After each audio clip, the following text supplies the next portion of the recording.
episode of Spilling Tequila. I am your host, Ariana Cantor. We back, motherfuckers. That's why I started this. To spill all the fucking tea. Welcome back to another episode of Spilling Tequila. I'm your host, Ariana Cantor, and I'm happy you're back for more because I got more. Funny how that works. Funny seeing you here. Today, I'm wearing all black for a funeral. For the death of the fucking ego. We love an ego death. Why do we love an ego death? Because the ego can keep you stuck. It can keep you from living your truth. It can keep you scared. So, let's fucking kill it. I'm gonna kill you, ego. Dead. So, I am at least a very kind person and a very caring person. So I do care that the ego died. So I wore all black.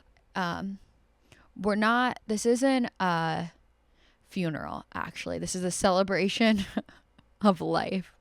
No, fuck that. I'm so happy the ego's dead. I'll finish that conversation off camera. So we're here in honor of the death of my ego, we'll go with. I had an ego death about a year ago. For sure. I've had many ego deaths, but I had an ego death about a year ago. And I talked about it before last season on the podcast about how I've lost everything in my life. That sounds so dramatic, but I really lost 3 major things when it came to things that identified me with work, with friends, with where I was living, just so many things that I put myself in a box, and I was these are the things that define me. And these are the friends that I have that I trust. These are the people I hang out with. This is where I live. This is what I do. And life just slapped me and said, Ariana, no the fuck, you don't do any of this anymore. And it happened in a dramatic way that wasn't as easy for me to just pick up the next day and be like, oh, well, we're gonna figure out where we're supposed to be then and say fuck the ego and not care about any of that. No, it was so dramatic, and I felt like my world was crashing, and in a way it was, but honestly, for the better. It for sure made me stronger. All of those things in my life that I lost were sad, but there was also a layer to it of the ego of how does this look to other people, and trying to hide it from people or act like it wasn't happening or overcompensating in other ways. Those are things that will just keep you stuck. And for what reason? Because now, a year later, I'm so happy that all of that. I mean, I'm not so happy that all of it happened the way it did, but I'm so happy with the person I've become without the ego. Fuck the ego. Fuck the ego. What is it even doing there?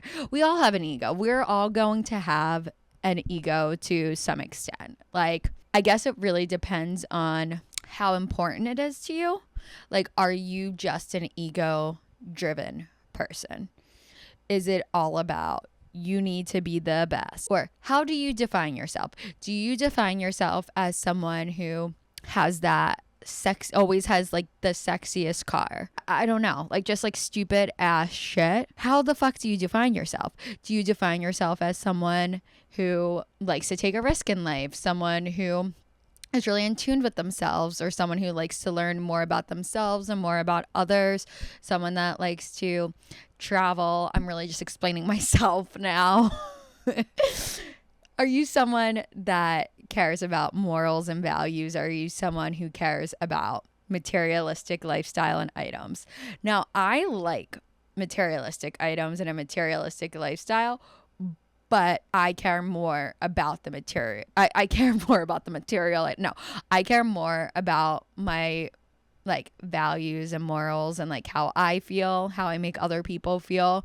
And then I love to travel. Luxury always feels nice. You know, I don't like luxury to post it on my social media. I like it because I understand why it's as expensive as it is. It fucking feels good. I like to dress nice because I love style. For me, that's a creative hobby and a creative outlet. I like it for the reasons that I enjoy it, not how it looks to other people.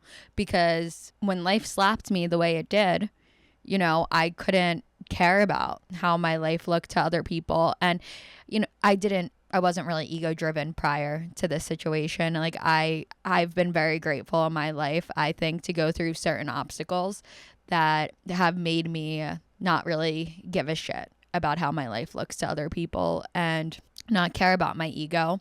But then it's funny because life hits you and you still have some of it in you that needs to be taken care of. I think an ego death is a beautiful thing. I think that if you are someone who is caring a little bit too much about how your life looks to others, and you know, you got a car just to post it on social media and all of that shit, and you're doing things literally just to put it on your Instagram story. I've seen way too many of these people. I've been out in public with these people and no one's talking to anyone. They're like, there's something that let's just say people are out at a club and you know it's bottle service. I think this one's like the most stupid, one of the most stupid. And someone spends thousands of dollars on a bottle service presentation and everyone just pulls their phone out and like it's just like, listen, I've done it before and it's fun.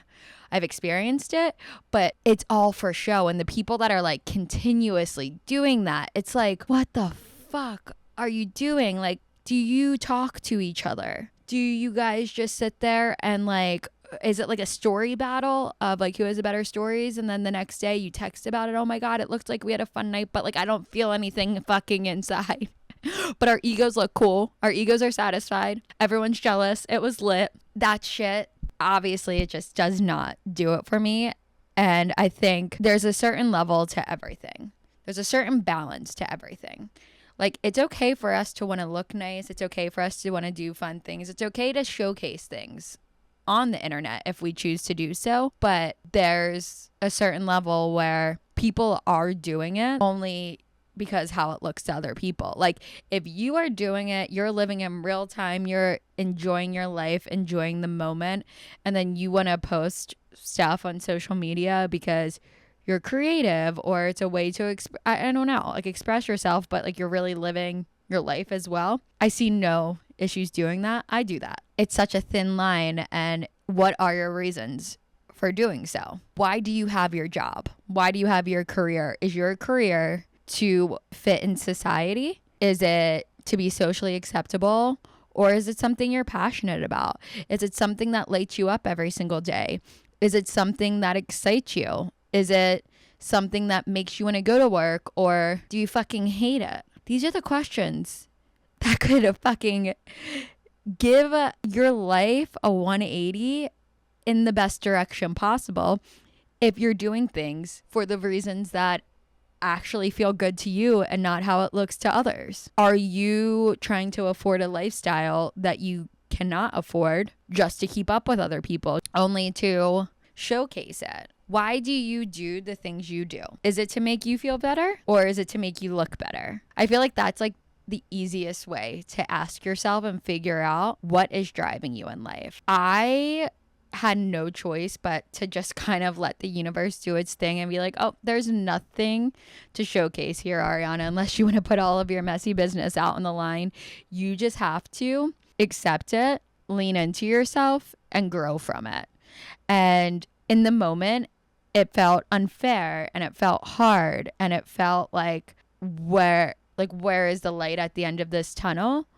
But now, a year later, a little bit more than a year later, I have the best people in my life that I'm surrounded by. I'm doing what I love. I only think about the things that like I would like to do for myself and how they would make me feel, or the things that are obstacles in my life that I still need to grow from. I don't have anyone in my life that I'm worried about what they think of me, or that I feel uncomfortable around, or that I don't think is safe. I have a bunch of people in my life that are doing a bunch of different things, but I think something that's really important into like how to survive an ego death and to not really lead with your ego is figuring out how to love yourself. If you love yourself, you're not going to be living for other people. Like, deeply learn how to love yourself. And that's not the easiest thing to do because of the way the world is, but it's fucking worth it.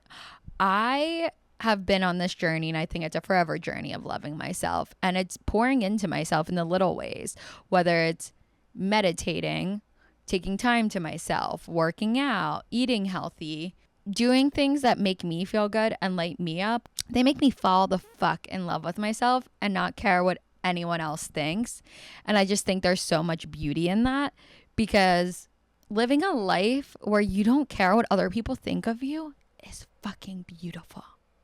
And I'm talking about this in the right way. Like, anything anyone says in life, has to do with the context that you're saying it. And I think surrounding yourself with the right people is so important in this fucking equation, because if you're surrounding yourself with people who love you, accept you for who you are, and are working on themselves, why are you going to care about what people think about you that aren't them? If you're surrounding yourself with people that are judging you, you're surrounding yourself with the wrong people, and you need to run as fast as you can and start over. Have that ego death, baby.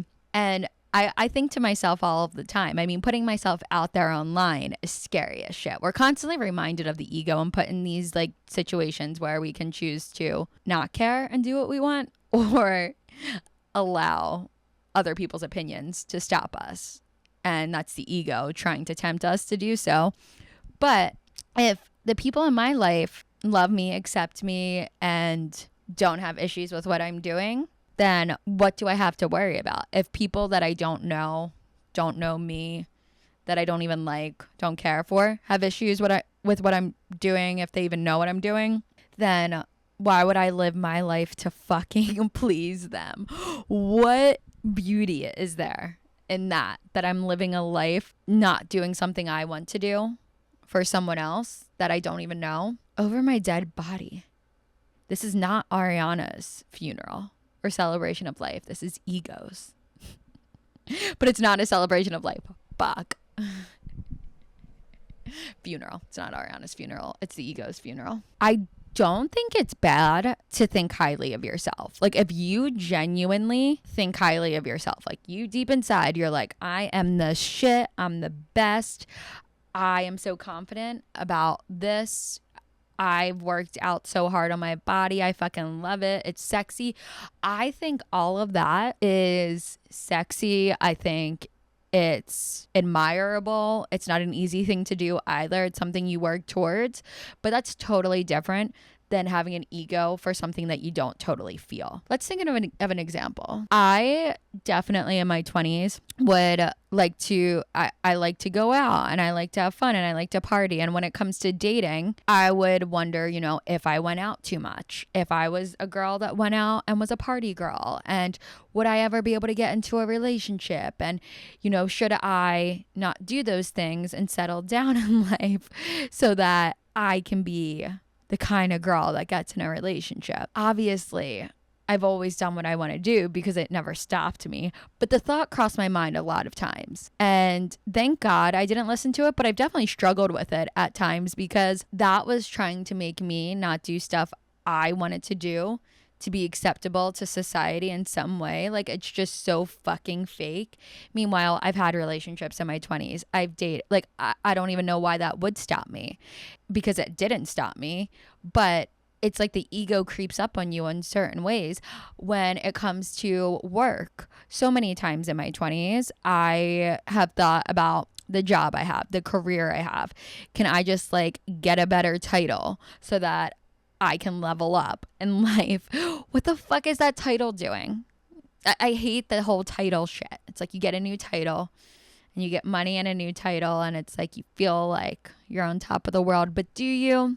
I don't know if you do. I really don't know if you do. These are things that are so normal because that's, I guess, the way like our society has been trained to think and to feel.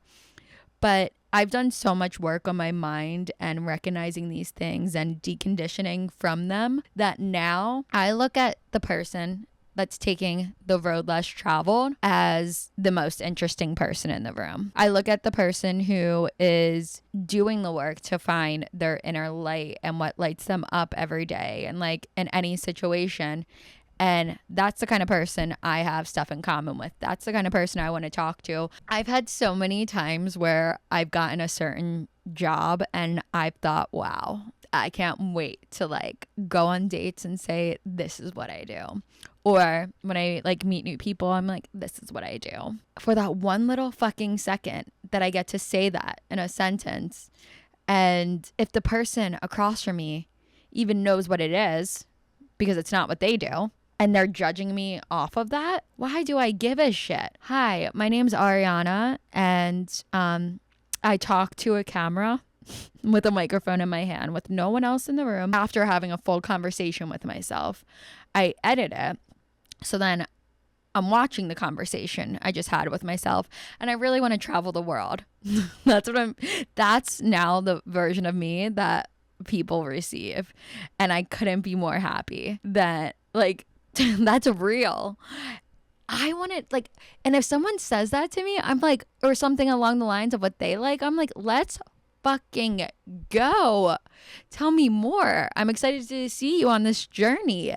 I want to see people's more unique gifts they have in life or their own unique style that they have. I don't want to see another person just trying to like fit in with society so that they can sleep at night. But like, can they even sleep at night? Because fuck fitting in with society. That's not helping me sleep at night. Also, with managing my ego, I'm able to give myself so much grace and space for my good and bad days.